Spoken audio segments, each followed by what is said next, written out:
It was just past midnight when Ethan Malone, a 38-year-old mechanic living alone on the edge of town, heard the knock. 3 soft taps. Then silence. He paused, wrench still in hand, standing beside the old Chevy he was fixing in his garage.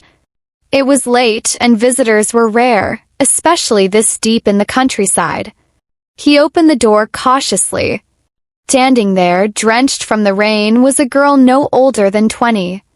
Soaked hoodie, mud-covered sneakers, and eyes that carried the kind of fear that only comes from running for too long. "Please," she whispered. "I don't have anywhere else to go." Ethan hesitated. He had learned long ago that helping strangers could backfire. But something in her voice, soft, desperate, made him step aside. "Come in," he said. She didn't give a name. Didn't ask questions. Just curled up on the edge of his worn-out couch and tried to stop shivering. Ethan grabbed a towel and tossed it to her. "You hurt." She shook her head. "Running from someone?" Her silence answered him. He didn't push. He just brought her hot tea, laid a blanket over her shoulders, and returned to the garage without another word. That night, he slept on the recliner. The next morning, she was still there, awake, alert, and quiet. "My name's Lena," she said softly. Ethan gave a small nod. "Ethan." They didn't talk much. Over the next few days, she stayed. Cooked eggs. Swept the porch. Cleaned the tools in the garage without him asking. She was trying to repay him. Trying to be useful.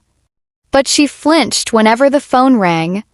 She jumped at loud noises. And when he walked in too quickly, her hand moved instinctively to her side, like she was reaching for something that wasn't there. Ethan noticed it all. And yet, he said nothing. Not until one night when he found her standing outside the house, staring into the darkness like she expected something to come crawling out of it. "You okay?" he asked. She nodded too quickly. "I'm sorry," she said, her voice cracking. "I didn't mean to bring trouble. If I'm being honest, I didn't expect to last this long." He tilted his head. "What does that mean?" She hesitated. And then, in a voice barely above a whisper, "There are people looking for me. And if they find me here, they won't care who you are." Ethan's chest tightened. He had offered her shelter out of kindness. But what he didn't know was, Lena was hiding a secret. One that could burn both of their lives to the ground. Ethan didn't sleep that night. He kept replaying Lena's words, "They won't care who you are." It wasn't just fear in her eyes that unsettled him. It was something deeper. Like shame. Like regret. By morning, he made a decision. "I'm not throwing you out," he told her over coffee. "But I need the truth. Or at least some of it." Lena stirred her cup in silence. Her hands trembled just enough to catch his attention. "I used to work for a man," she began, eyes locked on the table. "He ran a small investment firm. At least that's what it looked like on paper." Ethan leaned in, listening. Turns out it was a front. He laundered money.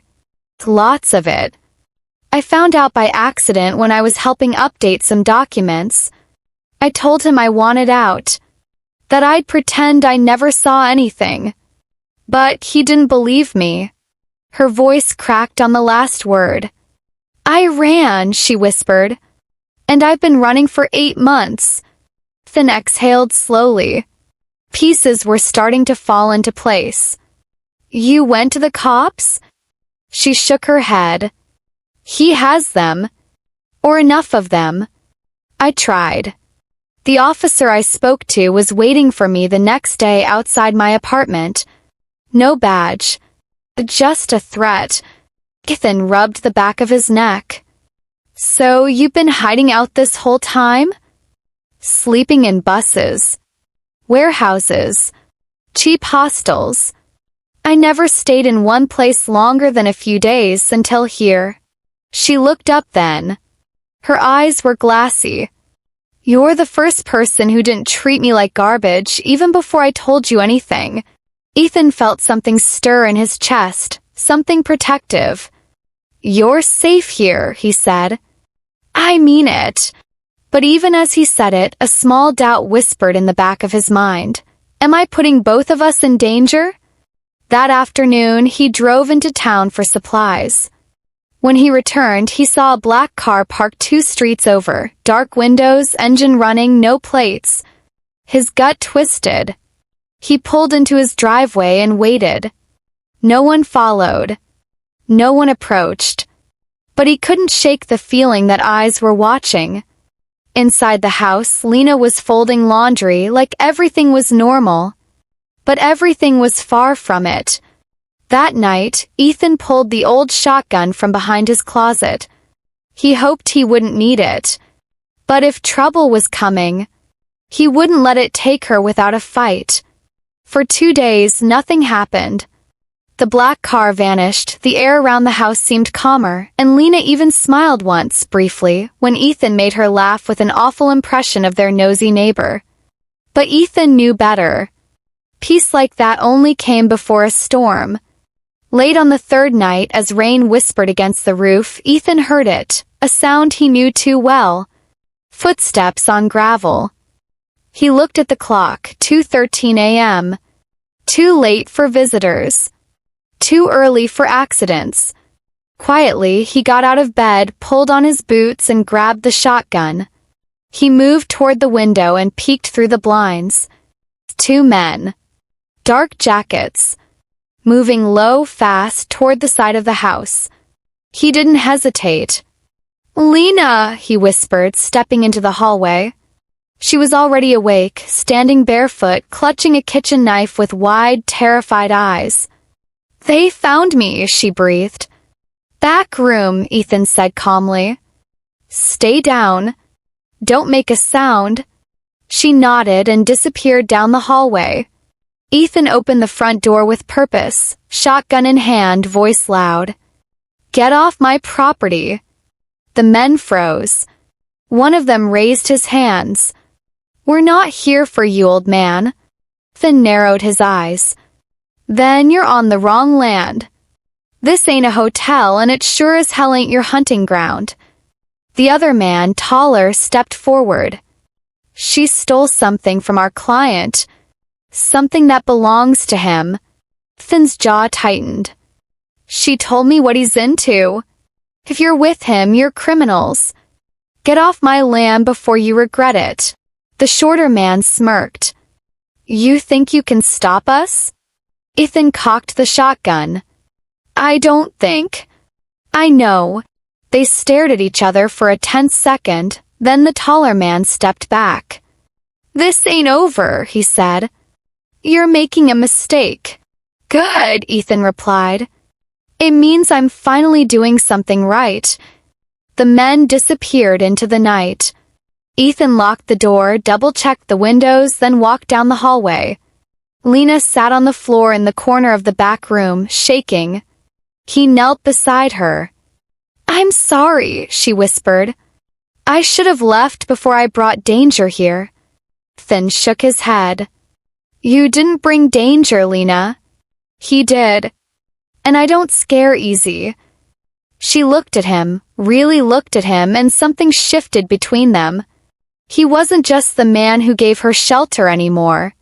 He was the man willing to protect her, even when it could cost him everything. And she wasn't just running anymore. She was beginning to believe, for the first time in months, that maybe she didn't have to. The next morning was quiet, too quiet. Ethan didn't go to work. Instead, he sat at the kitchen table cleaning his old rifle, while Lena stood at the window watching the trees sway in the wind. Neither spoke much, until Lena finally broke the silence. There's something I didn't tell you, she said, her voice low. Ethan looked up. What is it? She hesitated, then walked over and sat across from him. It wasn't just money laundering. He wasn't just running a shady company. He was connected to something bigger, people trafficking, fake identities, even bribes to politicians. Ethan's jaw clenched. I found proof, she said, reaching into her hoodie pocket. She pulled out a worn flash drive, wrapped in a plastic bag, taped tight. This has everything, she whispered. Emails, transaction logs, offshore accounts, names, faces. Enough to bring him and half his empire down. Ethan stared at it. You kept it? I was going to destroy it, she said. I wanted to disappear, but I couldn't. Too many people were hurt because of him. And if I stay silent, more will be. He took the drive from her, holding it like it was made of fire. Why me? He asked. Why bring all this to my doorstep? Lena looked at him with teary eyes. Because you didn't ask for anything. You just gave. A couch, cup of tea, place to sleep. You didn't try to fix me. You just let me breathe. Ethan nodded slowly. I've lived a long life, he said. Seen war. Seen friends betray each other. But I've never seen someone fight so hard just to survive. She smiled weakly. I'm tired of surviving. I want to do the right thing. But I can't do it alone. Ethan stood and walked to the phone. He dialed a number from memory, an old friend from his army days who now worked for the FBI's internal corruption unit. After a short, quiet conversation, he hung up and turned back to her. We have a meeting tomorrow. Safe place. Secure hands. Lena looked both relieved and terrified. They'll protect you, Ethan added. But once you hand it over, there's no going back. I know, she whispered. But I'm done running. That night, they sat outside under the stars. Not talking. Just sitting. For the first time in months, Lena felt the weight in her chest lift, little by little. And for the first time in years, Ethan felt like his quiet little world had found purpose again. In protecting her, he'd found something he didn't even realize he'd lost. A reason to fight. The safe house was 3 hours away, tucked in the hills, run by men Ethan trusted with his life. As they drove, Lena stared out the window, clutching the flash drive like it was the last piece of her old life, and the key to a new one. You don't have to come with me, she said softly. Ethan glanced at her. I know, but I want to. They didn't speak much after that. The silence between them was no longer heavy, it was comforting. At the safe house, they were met by Agent Rowe, a tall, sharp-eyed man with a no-nonsense attitude. He recognized Ethan instantly. Still getting into trouble for strangers, huh? He said with a smirk. Ethan chuckled. Guess I've got a type. Lena handed over the flash drive. This has everything. Be careful. Rowe nodded. You've done something brave. Risky. But it's the kind of thing that actually changes things. Over the next few hours, she gave her full statement, answered every question, and signed a protective agreement. The government would relocate her, change her name, and place her under federal protection while the investigation unfolded. When it was time to go, Ethan walked her to the SUV that would take her to her new life. This is goodbye, isn't it? She asked. He nodded slowly. I don't know your real last name, he said. Don't know where you're headed. But I know this, whoever you were before doesn't matter anymore. You get to decide who you are now. Tears filled her eyes.